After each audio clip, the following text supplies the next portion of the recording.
Hello, everyone, and welcome back to the Ecstatic Business Show. I am so excited to introduce you to Yasmina, who is one of my new friends and an amazing powerhouse.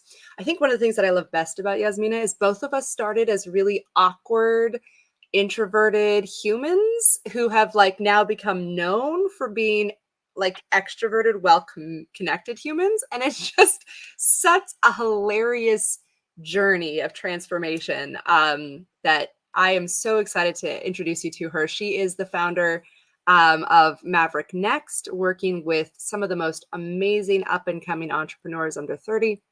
And we are really excited to talk today about relationship building and connection, and how do you build relationships that matter for you and your soul, as well as for your community and your net worth. So Yasmina, I'm so excited that we get to spend the next little season together, as part of our mastermind, but also on today's show. Welcome. I'm stuttering. Welcome to the show. we all have those days while we stutter, Caitlin. Yeah, it's true. It is my absolute pleasure to be on. Thank you so much for having me. And I am so excited to talk to your beautiful, wonderful, amazing audience about how they can transform their lives through the power of exponential relationships and everything that I have learned from being that shy, awkward, introverted bookworm in the corner who underwent a very hilarious journey of transformation with a lot of twists and turns. And this is my biggest message, my biggest mission. It's my life's work, and I'm so excited to share it with the world. Yeah, so unpack that a little bit, and then I definitely want to hear about the transformation story. But what do you see as this message, this mission that you want to get out into the world in a big way? I really want people to connect more deeply with their hearts, because when they connect more deeply with their hearts, they can connect deeper to their purpose, their mission, what magnetizes them, what makes them feel alive. And when they connect more deeply with their hearts, they can connect more deeply with others from the heart, and they can shine their light out towards others, and they can come together to co-create magic and to just lift the entire vibration of the universe. I love that. And yes, I do feel like when we are aligned, we are magnets. Well, we're always magnets, but sometimes the things we want are coming towards us, and sometimes the things we don't want are coming towards us. And so it's just a matter of shifting our polarity when we're out of alignment. So beautiful. I love, and I feel like you do such a great job of just radiating your deep, authentic self and showing up with love and generosity in every engagement that I've interacted with you. You just do an amazing job of prioritizing humans and relationships and just really being present with the people in your life. So let's go to that story, that transformation story. Walk me through how we went from awkward bookworm, which, hashtag yay for bookworms taking over the world, and becoming this queen of community and building relationships pretty much professionally. Like, this is what you do now. So tell me about that. Ooh. So I'm sure anyone listening or anyone watching can picture when they were in middle school, and they can picture this person in their classroom who kind of is a shy girl and looks like she's hiding, and maybe had braces, maybe had wireframe glasses. I know I did. Maybe you were that person. I was that person. I had the Coke bottle glasses and the braces and the hair that was so big you had to crop it in the school photo. It was such an awkward season. Oh, that's amazing. It's straight out of a 1980s American sitcom. It's so true. Perfect. So that was me, except it was more very lanky and had this really long drab hair that hung awkwardly, and it was like a curtain. And I would literally stare at the floor when I walked. I could barely look people in the eye. And all these teachers would write these reports about me, and they would be like, well, Yasmina's a really great student, but she could really put her hand up more in class. And, you know, you remember that feeling when you're sitting in class, maybe you were that person. Maybe you were that person that was like the one at the front that was like, yeah, I mean, I have the answer. That was not me. I was the one that I thought I might have the answer, but I was so afraid of being judged. I was so afraid of, what if I got it wrong and then everyone's going to laugh at me, or everyone's going to reject me or think I'm stupid. And so I would kind of like, and then I wouldn't put my hand up and I had the right answer. Like, damn it, I was right. You know? Yep. And I always felt like I was on the outside looking in. So even within my friend group that I happened to be in, I found out that they were calling us the misfits. And I didn't even feel like I fit in with them. And I remember having such a desire to be liked, such a desire to be appreciated, such a strong desire to be loved, that I wouldn't really admit to anyone or myself, but it was there.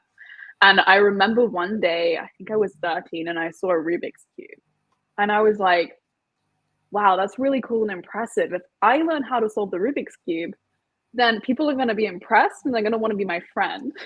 And so I bought my first Rubik's Cube, and I'm sitting in my bedroom on YouTube watching all these tutorials, trying to figure it out. And I finally learned how to solve a Rubik's Cube in under 2 minutes. And then I came into, right? Always a nerd. And then I came into class, and now I'm awkwardly sitting hunched over in the corner, awkwardly solving a Rubik's Cube.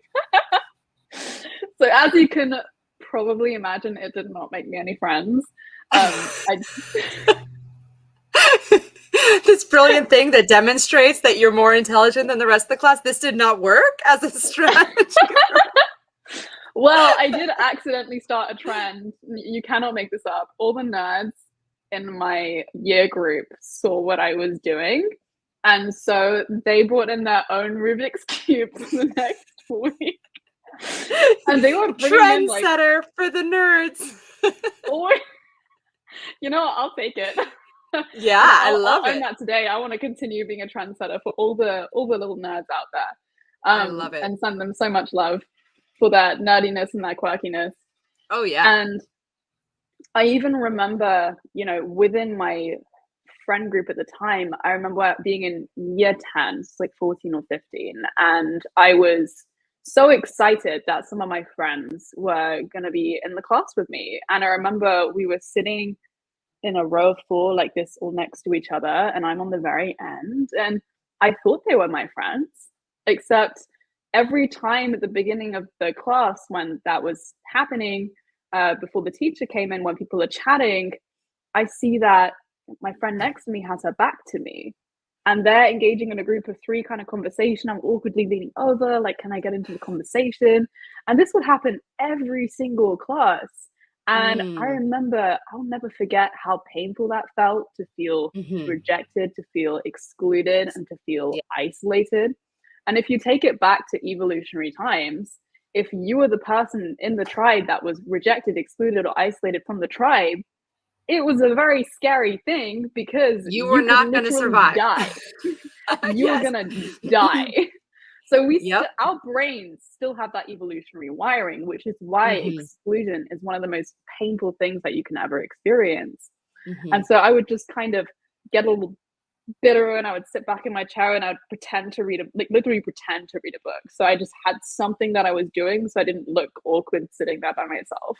And I'm sending so much love to little Yasmina. I know. I feel like all of us can relate to that. Like, I used to take books to birthday parties and like events because I didn't want that awkwardness. I'm so worried about being rejected. I won't even give some people a chance to reject me. I will just stay in my corner and I will read my book and I will be completely happy. Or at least I will ignore the fact that I'm not happy. Right. Yeah. I even remember my 16th birthday party. I invited every single one of my friends. I was like, sweet 16, I'm so excited. I put out all these invites and I thought my friends were going to show up for me. I invited maybe over 20 people to my house. And everyone flaked except for Mm. two people who were both not really friends. They were kind of two nerdy boys in my class that Mm. came. Who probably had a crush on you. Yeah. Okay. That Maybe. makes sense. And I was Oh. so embarrassed. And I'm like, now I'm on my Mm. 16th birthday, just playing Wii in my house with these two nutty boys when I was hoping for this big celebration. And so Mm. I felt that way, you know, I felt that I was alone surrounded. I even wrote a song about it. And so it was so painful that when I was 16, I knew I needed to do something about it. You know, I felt like Mm. everyone had got some kind of memo on how to human and how to communicate and how to build relationships, and mine somehow got lost in the post. And I would look at Mhm. the popular people in my class and I'd be like, what makes people drawn to them? Why are people drawn to them and not me? I And love that you're talking about this because I was like, I am so much smarter than they are. Like, I should be able to figure this out. Like, I had that same determination. Like, I am going to figure out what this whole popularity, charisma, communication thing is. Like, we are going to reverse engineer this. we got it. We're gonna draw the whiteboards. We're gonna We're go going to all crazy Rubik's mad Cube it. scientists. It's going to be great. And I figured it out Yeah. Yeah. eventually. Yeah. Yeah, you did. I cracked the code, honey. I'm here to Mhm. share it with everyone. I love Um, it. and so I remember sitting in the school library and I went to Google and I typed in how to get charisma.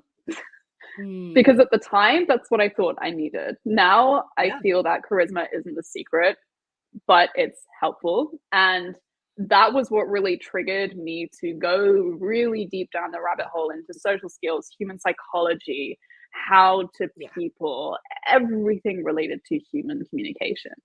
I became Mhm. obsessed. I was reading articles, I was listening to podcasts, I was reading books. And I remember as I was listening to these podcasts, and also as I started to see myself transform in a way and realize, wait, if charisma isn't something that's genetic, but it's a skill that can actually be learned and I can Mhm. transform, then surely I can do that in other areas of my life as well. And Mhm. so I discovered personal development. And I was Yeah. like, wow, I don't have to be this loser version of me. I can be the hero me. And so I Mm. became super interested in just improving and up leveling and growing. And I'm listening to these podcasts of these entrepreneurs who are traveling the world and doing amazing things. And I was like, wait, you can do that? Because I was taught growing up that either you have a successful corporate career or you're a starving artist unless you're really successful. I was always a really creative kid and I Mhm. wanted to be one of these successful artists. I secretly wanted to be an actress. I secretly wanted to be a singer. I wouldn't tell anyone. Tell them I wanted to be an astronaut because I thought it was cooler and less lame. Yeah. Every girl wants to be a princess and a singer and an actress. But yeah, so I just did everything I was supposed to do. I got all my A grades. I got into Cambridge University, made my parents super proud, and lived in a castle for a year, which was super fun. And after I got back from my year abroad, I ended up doing again what I was supposed to do. And I ended up doing this really prestigious internship in the city of London. And it was it was in finance, and it was in one of the top, they're kind of the top firm in the world for that specialty. Mhm. And so everyone around me is telling me, congratulations, Yasmina, you've made it. Yes. And I'm sitting there thinking, is this all there is? Yeah. This is probably one of the most horrible, soul draining experiences of my life.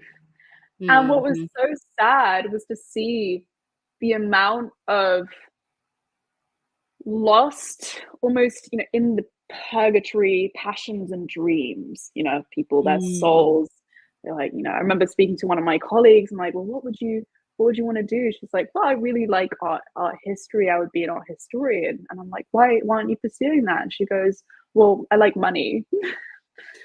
Right? And it's so sad to see such brilliant, beautiful human beings full of so much potential in their unique gifts, passions, and radiance Mhm. just come into these kinds of environments because they feel like it's their best option, which, Mhm. and you know, they're some of the most educated people at the most highly ranked universities in the world.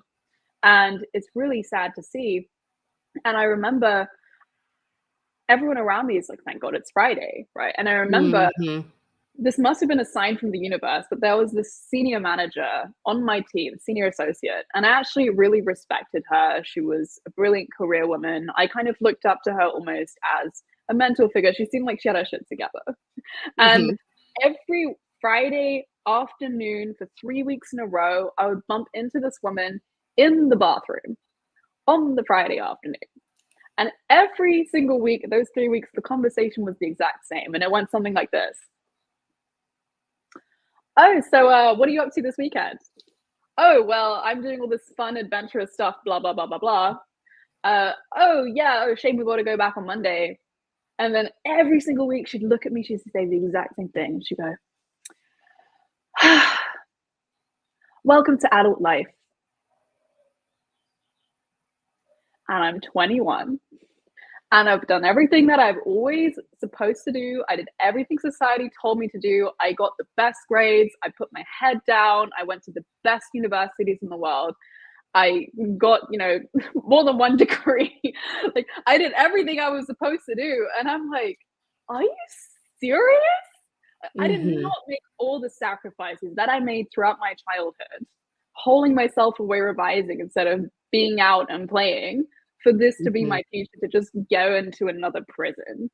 And Mhm. so that was really you could call it my fuck this moment at that Mhm. time, where I was like, I am not taking this. This is not going to be my future. And my entire environment was pushing me into this direction and encouraging Mhm. me into this direction. And I knew that if I did not change, then this would be my future. So Mhm. I'm really grateful for this experience now, because it gave me the pain I needed to take action. And at the time, I didn't know any entrepreneurs and I didn't know anything about entrepreneurship. And oopsie, my headphone just fell out. Didn't know anything about entrepreneurship. And so I was like, I need to meet as many entrepreneurs as possible so I can Mhm. know what to do in this crazy, nebulous, overwhelming world of what on earth is going on in Yeah. entrepreneurship. Mhm. And so I went to every single event that I could find related to entrepreneurship in London at the time. However, I knew, okay, I'm a student, I'm 21, I'm not an entrepreneur. What on earth can I offer to these people that's of value to make them want to connect with me and not just shove their business card in my face and leave? Mhm. And so that is what inspired me to start a podcast. And Mhm. I decided to call it the Young Entrepreneur's Journey, because I was like, well, I'm young and it's a journey. And I knew Yeah. that if I created something that was of value, it's a platform where people can share their message and mission, then I can talk to whoever I want to. And so Mhm. and also just skip the awkward small talk. You think about the psychology behind it. If you go up to someone who's maybe successful or maybe not even very successful, but you want to learn from, Mhm. and you go, hey, can I, pick your brain for an hour over coffee? They're going to be like, absolutely not. Like, there's no value in that for them. But if you Mhm. go, hey, can I bring you onto my show to bring you in a wider Yeah. audience and share your mission? They're like, heck yeah. And then you skip all the awkward small talk and you get to go really deep and ask them whatever you want, which is so amazing. And so through that, I met some of my best friends to this day. I met my former business partner who I traveled the world with. I met 7 to 9 figure entrepreneurs, best-selling authors, people like the founder of Reebok, who I'm now in a book with. And I started building all of these relationships. And because I'd done all of this personal development on myself in relationship building, in social skills and communication, as I was getting into that world, I was getting really good at it. And so I started helping other young people how to build win-win genuine relationships with some of the giants in their industry. So for one, it was Mm. the chief of defense of his country. For another, it was a Maroon 5 songwriter who would look over any of his songs. For another, I helped him build a big film community around him and get mentored by an Oscar award-winning film director. And then he decides, okay, I want to do a documentary on innovation now. And he interviews the founder of Shazam on that. And what's amazing is I didn't get those connections for them. I taught them how to do it themselves. And they went out there Mm. and they made magic. And around the same time, I was headhunted to run Maverick NEXT, this group of really successful impact entrepreneurs under 30. However, when I took over, it was like a sleepy little club on life support. And I had to do some really intense CPR on the community. And at the time, it was like, how am I going to meet these incredible people? And, you know, targeting 6+ figure impact driven entrepreneurs under 30 is not an easy target to find. Yeah. And so you know, it was an entrepreneurial venture as well. So I get on a plane, broke off my ass, and I'm like, I'm going to make something happen. And, you know, I find myself in a bunch of crazy adventures and experiences. I find myself having lunch with Deepak Chopra, and, you know, I know you've done work with Deepak as well, through Maverick. And then the next month I was living with my $50 million mentor, who's a Tony Robbins Platinum partner, who I literally met off Zoom, knew barely anything about me, and was like, well, you can stay with me for a month if you want to. So all the way to, you know, throwing dinner, showing up to Austin, Texas, knowing one person at the time, to by the end I was throwing dinner parties with 25 extremely successful entrepreneurs, many of them multimillionaires. What they didn't know is at the time I was so broke that I didn't want to get Uber. So I literally walked an hour on the Texan highway to get to my own dinner party. And then I'm sitting there, you know, next to like Tony Robbins Lions and this 25-year-old 8-figure entrepreneur who's talking about how he could use, you know, just another couple million. I'm like, yeah. I looked at my bank account that morning. It was like, I don't know, $300 or something. And yeah, all these crazy experiences, all the way up to getting invited to the first Royal Ball to take place in France. It's the French Revolution, by the chairwoman of the ball, where Elon Musk was going to try and make it.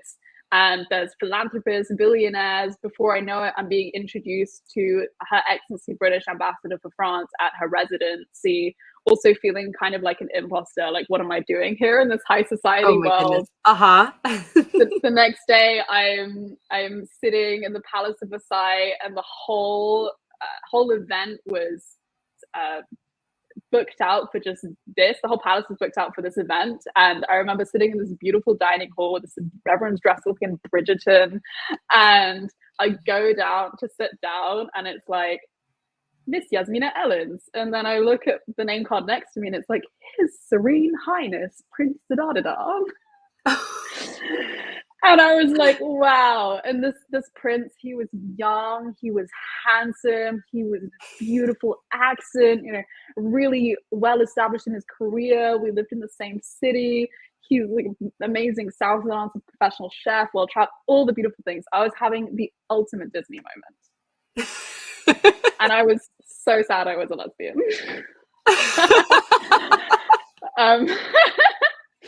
Like, so we're switching because this is awesome.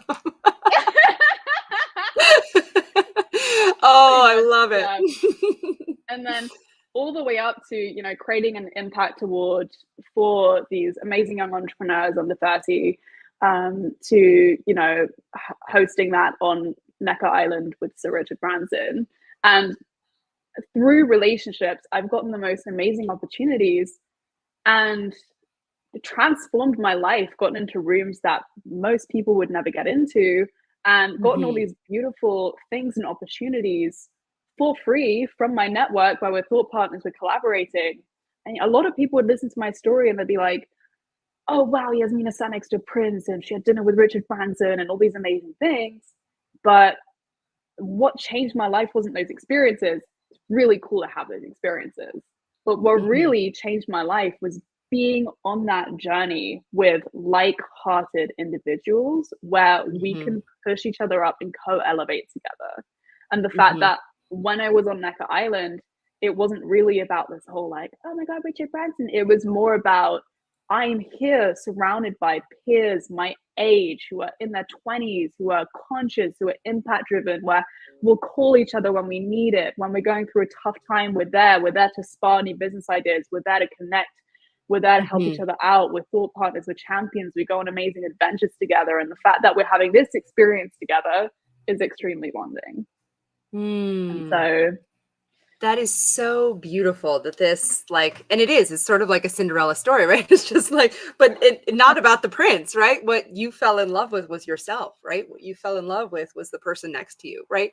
You discovered this, I was hiding from even my own destiny, right? The idea is like, we were always princesses, right? We didn't have to marry a prince. We just needed to own our identity. And once we can do that, then we can step into, and I don't even like the princess energy, but I love the queen energy. I love it when women step into their queen archetypal energy and you say, no, I am enough. I am the center of my ecosystem. And it's okay for me to be fully supported because I give and I receive. Like, this is a two-way street. And what you're doing is you're just saying, I learned how to create the world's most valuable ecosystem, right? To surround myself with people that I love, who love me. And it also happens to be that we love the work that we're doing, that we love this world that we're changing, right?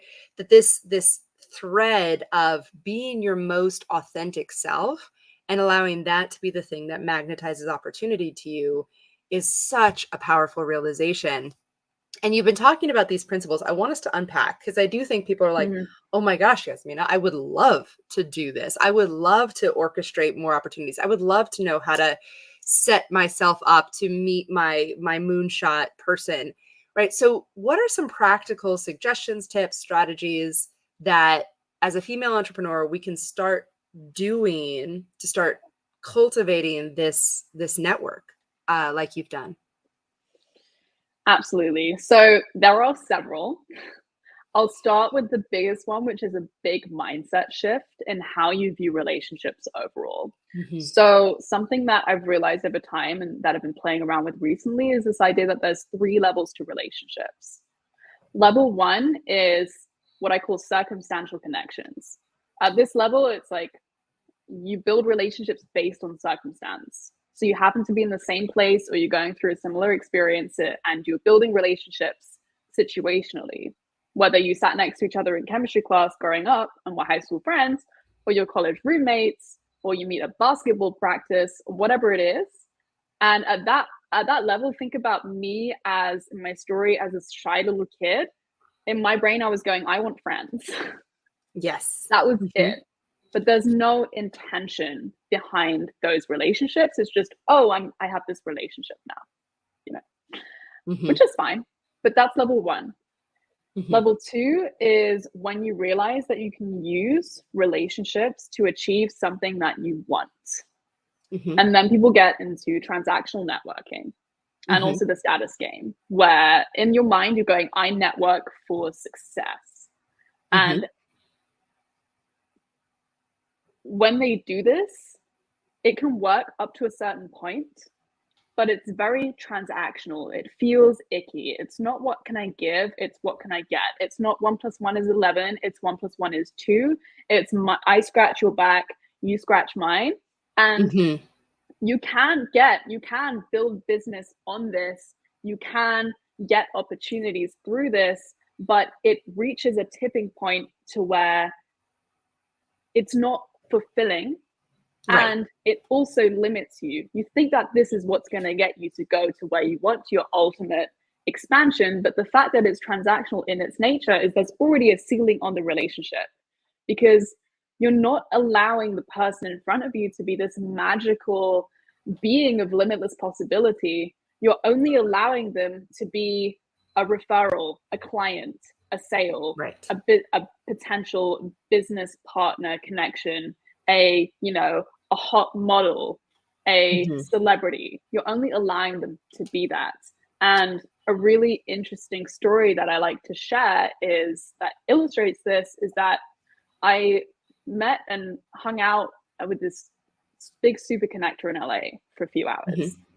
And this man, he's very insightful, knows human psychology down to a T. And I would say I actually learned a lot from him. And he's connected with some, celebrities, billionaires, hot models, yacht parties, everything. Everything that you think like little boys want when they grow up. When they see Right. Andrew Tate, they're like, I want that, Yeah, exactly. And I spoke with him, and what's crazy is that prior to me meeting him, he'd had cancer. And then he'd healed the cancer and obviously didn't learn his lesson, in my opinion. But what he shared with me that really struck me was when I got cancer, I lost my network. When he was in his worst life situation, in the shit, when he needed people the most, when he needed his network the most, no one showed up for him. Why? Because it was all transactional. Transactional relationships. And they no longer saw him adding value to their life because he was in a weak point. He was no longer on the scene. He was no longer relevant because true, powerful relationships come from friendships. They come from love. They come from intimacy. They come from truly bonding with someone. So when you allow things to just be transactional, even business, I don't think business should be just transactional. I think it should be exponential. I think when you do business with your friends, it's one of the most beautiful things in the world, and how you can co-create together. And so I was thinking, when I heard that, I was like, oh my God, I'm younger, I'm not as well connected. But if I knew that at that point, if I got cancer, I would have people in my corner who'd be like, hey, we're going to visit you in the hospital. We're going to hold your hand. We're going to send you flowers. We're going to make you food. We're going to get you anything you need. We're going to try and get you the best doctors. Here's my shaman who's going to heal that misalignment in your left tooth that's going to heal cancer. Here's my spirit guide. Let's start a GoFundMe for the best treatments. Here's a Swiss doc. I knew that my network was going to do that for me. And I think loneliness and isolation is one of the biggest things and struggles that's facing people today. And actually, I think yesterday I heard that there was a study done on how often people even touch each other in a conversation, like in a one or I might be fudging the details slightly, but the general overview is there. So in like a 1 or a 1.5 hour conversation, in Mexico, in a romantic couple, people would touch each other around, I don't know, over 100 times, like 150 or 180 times. Look up the study for accurate numbers. Okay. And then in the UK and in America, it was 0. And so how can we be living in such a disconnected world? If you think about in evolutionary times, remember when there was a time before money? People think that poverty is a lack of money. Poverty isn't a lack of money. Poverty is a lack of relationships. When we were living in tribal situations, in tribal settings, there was no money. People would barter. I would bake bread and you would mend my shoes. And we would trade in this intimate community on what are the skills that we can bring to the table to help each other in life. And so when you have this beautiful nexus of deep, intimate relationships, they are going to go, they're going to help you out. They're going to go balls to the wall for you. And you're going to feel that love and that connection that so many of us these days aren't feeling. And so that kind of brings me to level 3, which is this idea of soul deep exponential relationships, where you rise up with your soul tribe. And at that level of relationships, you align with your heart and you create this beautiful cosmic nexus of soul deep relationships with people that have similar values, high vibration, aligned missions. And those people, they become your champions, they become your thought partners, they become your lifelong supporters, your best friends, your door openers. And they are what we even call beyond friends of the definition of friendship today.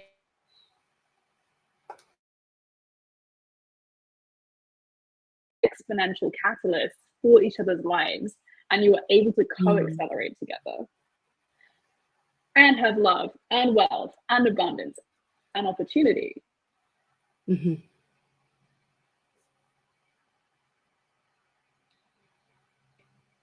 Okay, Okay, I think we're back. Sorry, I think we thought we I don't know whose it was, but we had a breakdown there for a second. But I love this idea of like level 1 is relationships by accident.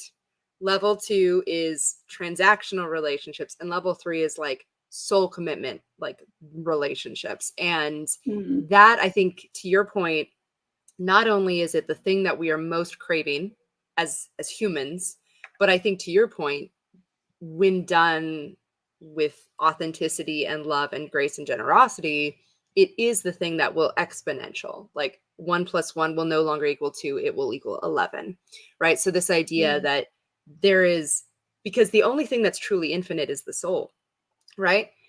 We can make more money, but we don't have much time. But the person across from you is this everlasting glory, right? They are divinity. Like there is infinitude within the soul in front of you. So anything you could possibly want or need, of course it's going to come through another human. Like that just makes sense. Like this is how divinity is channeling itself into the world. It's through these little meat sacks that are running around, right? So of course we want to just make sure that we are going as deeply as possible with these amazing humans and allowing them to be as multifaceted, as diverse, as complicated, as messy as they need to be, and hold space for them to be that beautiful, complicated self, you know? Yeah, that's beautiful. And the thing is I have such beautiful, strong relationships with so many people that if I live in abundance. If I lose all of my money today by some accident and I have negative net worth, I'm not fussed because I have friends around me. I have this is hilarious. You know, and He's a so nurse excited. once told me, I once asked a nurse, like, why do my ears keep getting blocked? And she said,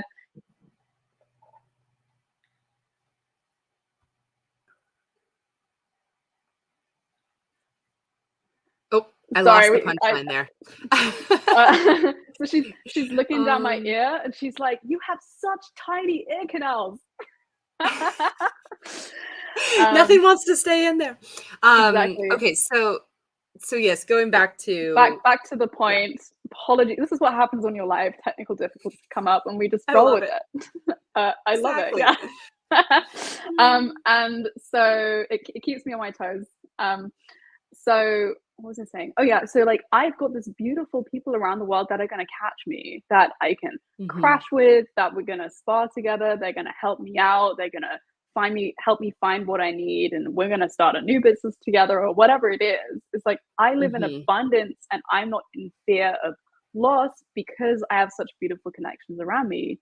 And I say I have all these beautiful connections, but in reality, as you say, everything you could possibly want is on the other side of a relationship.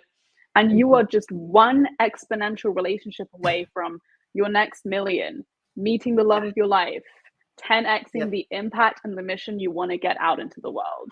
You know, going into space, whatever you want to do, you can do. Living in a treehouse village with like-hearted adventurers, anything you could imagine. And if you think about famous actors or singers, many of them were discovered by that one person that saw infinite potential in them. So for example, Justin Bieber, he was discovered by Scooter Braun, who then launched his career and then he became a global superstar. Or if you think about it in the entrepreneurial world, where people have these big mega companies that started out as startups, often it took just one person that really believed in them, that they built a close, deep, beautiful relationship with, to write them a check that would then help them get their start in their business. And I want you to imagine imagine a world in which the only people that are in your life are 100% aligned with you. And imagine a world in which you, in showing up as your full unapologetic self with no masks, with no fucks given, achieves everything that you want to achieve in the world. And it is possible. And what I really want people to understand is that people underestimate the value of energy in their life. Mhm. And when you are building transactional relationships, or you're building relationships because you met someone at this event, just and you're doing it just because it's kind of circumstantial, there's no intention behind it. If they drain your energy, it drains you. And Mhm. so many people, I want people who are listening or watching right now, I want you to really think about this. Really think about the people in your life, in your network, your close ones, your loved ones, your colleagues, your business partners, your whatever it is. Are there people there who are draining you? Are there people that when Mm. you have a meeting with them, when you have a phone call with them, any kind of conversation with them, you get a negative return on energy? That's a And what really fascinating, like, way to just mhm, test it. It's like, I just got off a call with this person. Do I feel more elevated and energized and excited and enthusiastic and passionate? Or do I feel drained, exhausted, depleted, right? And just acknowledging that and noticing that is going to be a huge, just very practical tip that you can start evaluating your relationships by. Is this a net gain or loss energetically when I interact with this person? I love that. mhm, absolutely. And that affects the rest of your day. Imagine you just had a call or a conversation with someone, they drained your energy, and then now you're jumping on a sales call. And now Mhm. you're jumping on a sales call with drained energy instead of this amazing, vibrant, uplifting energy. And now you lose your 10 to 20K sale because you lose business revenue because you had a negative return on energy in your life. Mhm. And then you come back to your family and you're a bit tetchy and you're a bit short with your spouse, with your children, because that energy brought you down. But if instead, in your life and in your business, you were just speaking to people that were lifting your energy up, you would come into that sales call with excitement, with energy, with enthusiasm. You would come back to your family, your friends with so much love, with so much depth, with so much connection. And that would just be your life. And what I find really interesting is that people often do these in-depth reflections of what are the values, what are the interests, hobbies, passions, qualities, philosophies of my life partner, the person that I want to attract into my life, the person that I want to Mhm. call in for love. But people don't do that for friends. I love that. And intention is so powerful when you're trying to create community, when you're trying to create those friendships. And Mhm. I want you to ask, have you ever sat down and thought, hmm, here are the traits that I don't want in a friendship. Here are the traits I don't want in a potential friend or person who's going to be in my life.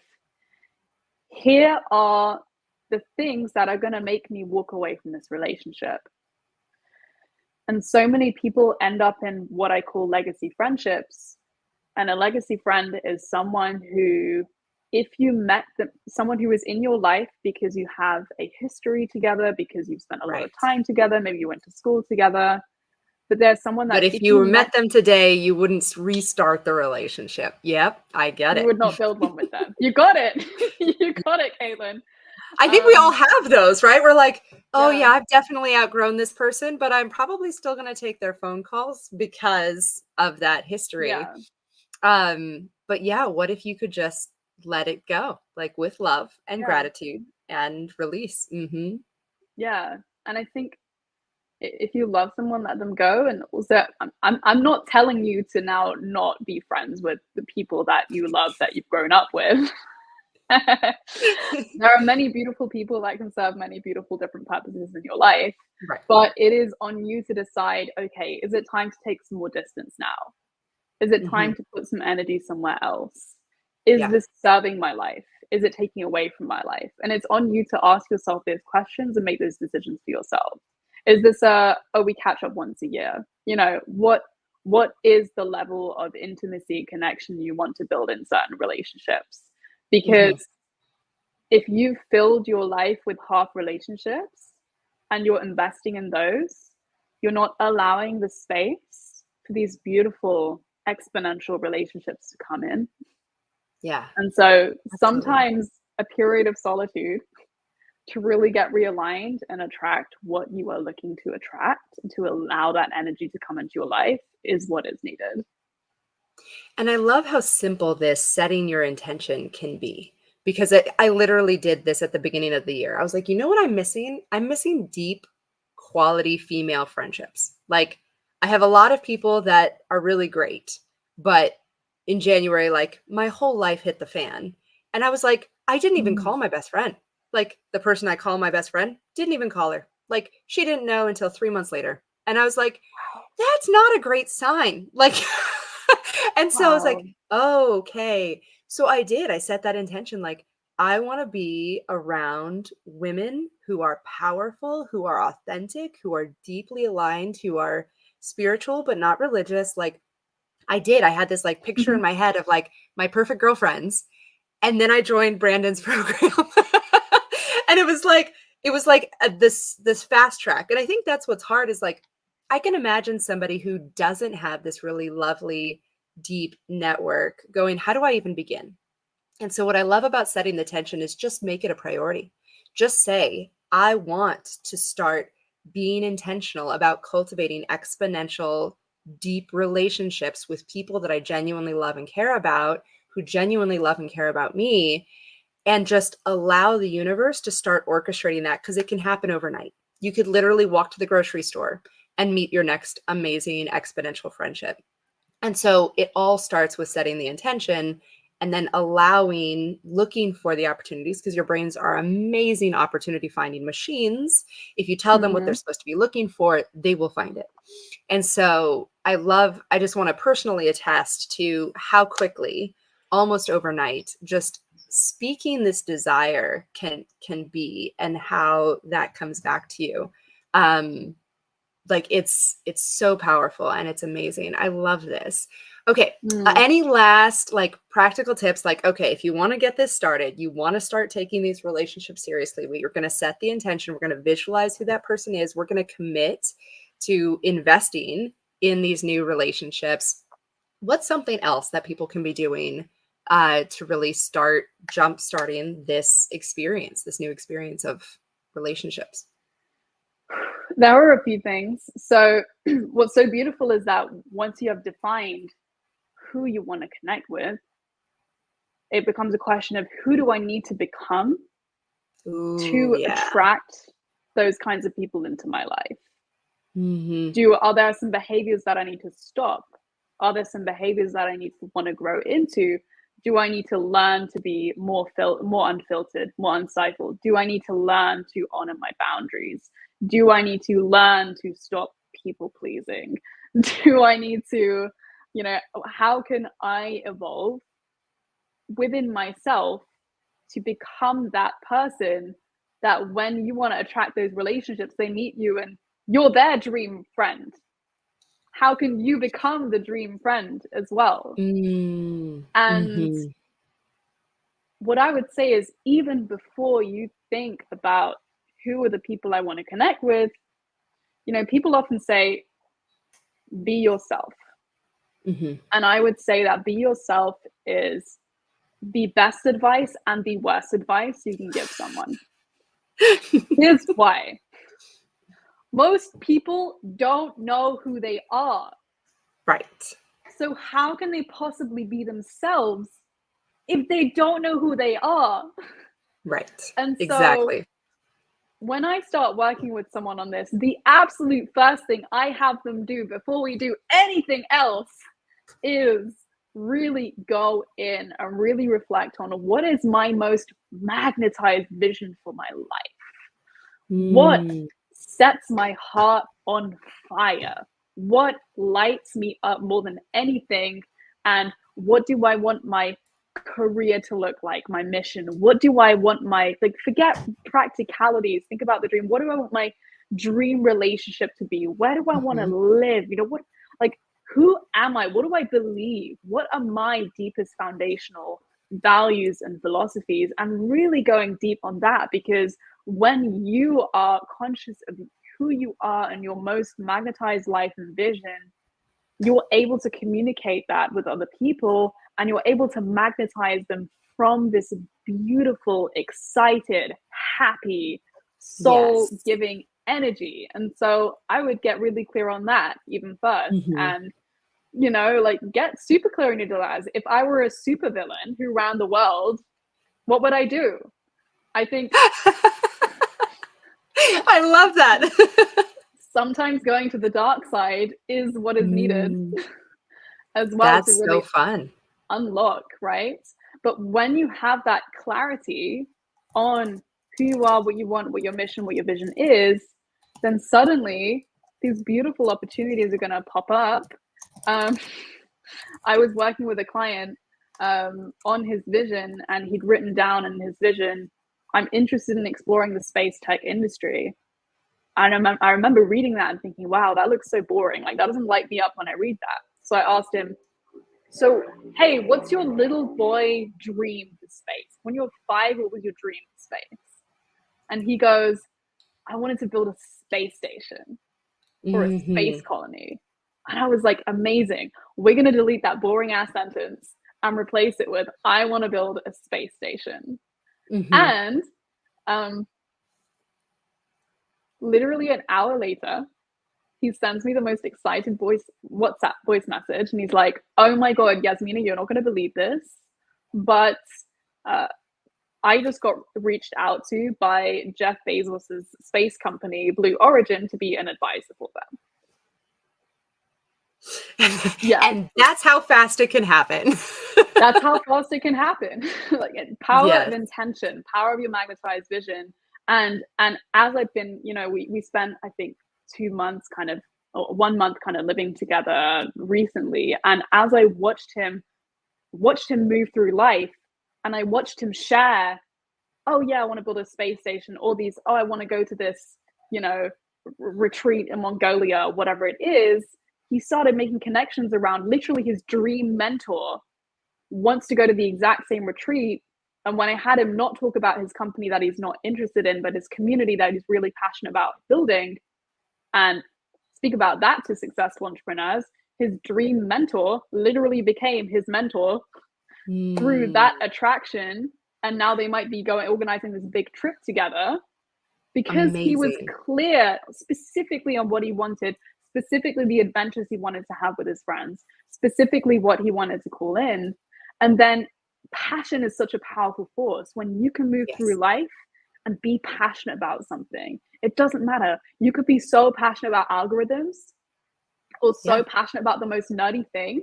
It does not matter what you talk about. When you are passionate about something, it is infectious. When you know who Mhm. you are and you show up as your authentic, unstifled self, it Yeah. is infectious.